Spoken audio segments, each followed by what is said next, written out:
বিয়ের পর আমার চাচি শাশুড়ি বলতো আমার শাশুড়ি নাকি খুব খারাপ। আমি তখন কোনো কিছুই না ভেবে আমার চাচি শাশুড়িকেই বিশ্বাস করেছিলাম। এই বিশ্বাস করাটাই ছিল আমার জীবনের সব থেকে বড় ভুল। এখনও আমি বারবার ভাবি কেন সেদিন আমি তার কথাটা বিশ্বাস করেছিলাম। হয়তো এরকম ভুল আর আমার হতো না। কি করেছি আজকে আমি আপনাদের সাথে শেয়ার করব। আর আমার মতো ভুল কেউ না জেনে না বুঝে করবেন না। আমার বিয়ে আজ থেকে প্রায় 8 বছর আগে হয়েছিল। বিয়ের পর যখন আমি নতুন বউ শ্বশুরবাড়িতে এসেছিলাম, তার কিছুদিন পর থেকে আমি যখন আমার চাচি শাশুড়ির সাথে কথা বলতাম বা আমি আমার রুমে যখন একা থাকতাম, তখনই কিন্তু আমার চাচি শাশুড়ি আমার ঘরে আসতো। আমার সাথে প্রথমে ভালো করে কথা বললেও মাঝখানে বলে দিত যে তোমার শাশুড়ি খুব খারাপ, খুবই অর্থলোভী। তখন আমি বলতাম কেন, আমার সাথে তো কোনো খারাপ ব্যবহার করেনি। আর বিয়ের পর থেকে আমার শাশুড়ি আমাকে একদিনও রান্না করতে দেয়নি। আমি যখনই রান্না করতে চাইতাম তখন আমার শাশুড়ি মা বলতো তুই এখনও রান্না করা শিখিস নাই, এখনও পারবি না, পরে আমাকে রান্না করে খাওয়াস, যা হাত পুড়ে যাবে। অনেক ভালো লাগতো, একদম নিজের মায়ের মতো করতো। আমি তো নিজেই অবাক হয়ে যেতাম যে আমি আগে অনেকের কাছে শুনেছিলাম যে শাশুড়ি মায়েরা নাকি ভালো হয় না, ছেলের বউদেরকে দিয়ে কাজ করায়। তো আমার শাশুড়ি ছিল একবারেই অন্যরকম, একদম মেয়ের মতো আমাকে ভালোবাসতো। আমার চাচি শাশুড়ি আমাকে বোঝানোর চেষ্টা করতো আমার শাশুড়ি নাকি অনেক অর্থলোভী, তার জন্যই নাকি তার ছেলের সাথে আমার বিয়ে দিয়েছে। আমি হলাম আমার মা বাবার একমাত্র সন্তান, মা বাবার যেসব সম্পদ আছে সেগুলো আমিই পাবো। আমার চাচি শাশুড়ি বলতো সবগুলো তোমার স্বামীর নামে লিখিয়ে নিবে, তারপর তোমার শাশুড়ি সেগুলো মানে ভোগ করবে। এটাই আমাকে বোঝানোর চেষ্টা করতো। তো আমি তখন নতুন, তখন তেমন একটা কিছু বুঝি না। আমার চাচি শাশুড়ি যেহেতু আমাকে বারবার এই কথাটা বলতো, তো আমি বিশ্বাস করেই নিয়েছিলাম। সেদিন থেকেই আমার শাশুড়ির প্রতি কেন জানি আমার ভালো লাগা কাজ করতো না। যখনই আমার সাথে ভালো ব্যবহার করতো তখনই মনে হতো যে এই মহিলা হচ্ছে একটা অর্থলোভী, আমার অর্থের জন্যই হয়তো বা আমার সাথে ভালো ব্যবহার করতেছে। মানে আমি তাকে সবসময় এড়িয়ে চলতাম, কিন্তু আমার শাশুড়ি সবসময় আমার কাছে এসে বলতো বলতো যে কি হয়েছে তোমার, তুমি এরকম করতেছো কেন, আমাকে বলো, নিজের মায়ের মতো করে বলো। তখন আমি মনে মনে ভাবতাম যা তোকে কিছুই বলবো না, মানে একটা খারাপ কিছু ভাবতাম। সময় মাথার মধ্যে চাচি শাশুড়ির কথাটাই চলতো যে আমার শাশুড়ি এত খারাপ। এর মাঝে মাঝেও কিন্তু আমার চাচি শাশুড়ি আমাকে অনেক কথাই বলেছিল আমার শাশুড়ির বিরুদ্ধে। তো একদিন আমি, আমার শাশুড়ি কিন্তু কোনো দোষেই ছিল না, তারপরেও কোনো একটা ব্যাপারে আমাদের মধ্যে ঝগড়া লেগে যায়। তখন আমি সিদ্ধান্ত নেই যে আমি আর এ বাড়িতে থাকবোই না। তো সেদিন আমি ব্যাগ গোছাচ্ছিলাম, তখন আমার শাশুড়ি এসে বলল যে না তোমাকে কোথাও যেতে হবে না, তুমি যাবে না। তখন আমি আমার শাশুড়ির কোনো কথাই শুনিনি। তারপর আমি তো আমার বাবার বাড়িতে চলে গিয়েছিলাম। তো বাবার বাড়িতে যাওয়ার পর আমার বাবা জিজ্ঞাসা করলো যে কেন এসেছো। তো তখন আমি বাবাকে বললাম যে বাবা দেখো আমার শাশুড়ি এরকম, শুধুমাত্র আমাদের সম্পদের জন্যই আমার সাথে ভালো ব্যবহার করে।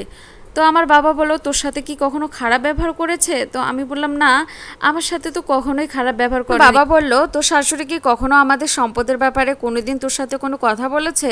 তখন আমি বললাম না, এরকম তো কখনোই আমার সাথে কথা হয়নি। তখন আমার বাবা বলতেছে তাহলে তুই কিভাবে বুঝলি তো যে তোর শাশুড়ি আমাদের সম্পদের জন্যই তোর সাথে এত ভালো ব্যবহার করতেছে? ওদের কি কোনো সম্পদ নেই? ওদের তো সম্পদের অভাব নেই, তাহলে তোর এই ভুল ধারণাগুলো কোথা থেকে আসলো? কে তোকে বুদ্ধি দিয়েছে? তখন আমি বললাম যে বাবা আমার চাচি শাশুড়ি আমাকে বলেছে, হয়তো আমার শাশুড়ি তার সাথে কথা বলেছে, তার জন্য আমার চাচি শাশুড়ি এগুলো আবার আমাকে বলেছে। তখন আমার বাবা বলল বোকা মেয়ে, এই দুনিয়ার কিছুই কি বুঝলি না? একটা তৃতীয় ব্যক্তির জন্য তোর শাশুড়ির সাথে, একটা ভালো মানুষের সাথে এরকম ব্যবহার করতে পারলি? আমি তো তোর শাশুড়িকে দেখে ওই জায়গায় তোর বিয়ে দিয়েছিলাম, আমি দেখেই মনে করেছিলাম তোর শাশুড়িও অনেক বড় মনের মানুষ। আর আমিও আশেপাশের অনেক মানুষকে জিজ্ঞাসা করেছিলাম তো শাশুড়ির মতো কোনো মানুষই হয় না। আর তুমি তো আমাদের একমাত্র মেয়ে, আমি জানতাম যে কোন জায়গায় তোমাকে বিয়ে দিলে বা কোন বাড়িতে তুমি সুখে থাকবে, তার জন্যই তো আমরা তোমাকে ওই বাড়িতে বিয়ে দিয়েছিলাম। কত বড় ভুলটাই না করলি। তখন আমি নিজেই ভাবতে লাগলাম আচ্ছা ঠিকই তো, আমার শাশুড়ি তো কোনো দিনই আমাকে সম্পদের ব্যাপারে কোনো কথাই জিজ্ঞাসা করেনি, আমার বাবার বাড়িতে কি আছে কি নেই এগুলো তো কিছুই জিজ্ঞাসা করেনি।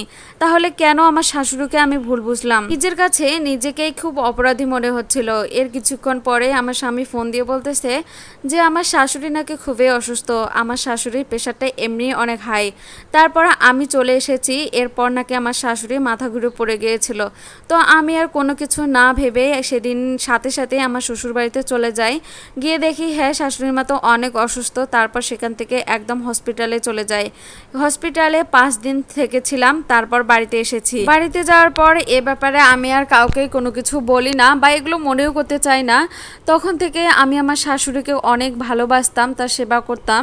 তো এর মাঝেও কিন্তু আমার চাচি শাশুড়ি আমাকে অনেকভাবে আমার শাশুড়ির বিরুদ্ধে কথা বলেছিল। তো আমি মুখের ওপরে বলেছিলাম যে আমার পারিবারিক ব্যাপারে আপনি কোনো নাক গলাবেন না, আমি এসব কথা শুনতে চাই না, আর দ্বিতীয়বার এই ব্যাপারে কোনো কথাই বলবেন না। সেদিন থেকে আমার চাচি শাশুড়ি আমার শাশুড়ির বিরুদ্ধে আমাকে কোনো কথাই বলেনি। আমার জীবনটা খুব সুন্দর কাটছিল। আমার শাশুড়ির ভালোবাসা, স্বামীর ভালোবাসা, মনে হচ্ছিল যে দুনিয়াটাই মনে হয় আমার কাছে জান্নাত, কোনো কিছুরই অভাব ছিল না। আমাদের সুখের সংসারটা একদম স্বপ্নের মতো চলছিল। তো হঠাৎ করে আমার শাশুড়ি আবার অসুস্থ হয়ে যায়।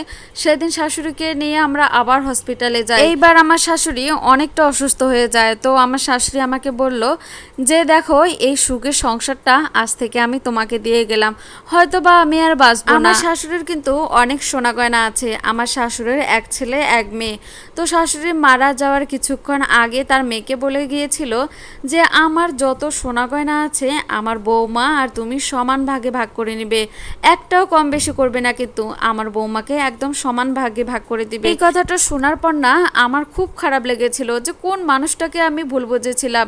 নিজেকে অনেক বড় অপরাধী মনে হচ্ছিল, যদিও আমি আমার শাশুড়ির কাছে ক্ষমা চেয়ে নিয়েছিলাম। তারপরেও আমি নিজেকে নিজেই ক্ষমা করতে পারতেছিলাম না। একটা অন্য মানুষের জন্য আমি আমার শাশুড়ির মনে অনেক কষ্ট দিয়েছি। এরকম ভুল আর কেউ করবেন না। তৃতীয় পক্ষের কথা কখনোই শুনবেন না। নিজের সংসারটাকে, নিজের স্বামীর বাড়ির পরিবারটাকে নিজের মতো করে ভাবুন, দেখবেন যে জীবন এমনিতেই সুন্দর, কোনো কিছুর আর অভাব হবে না।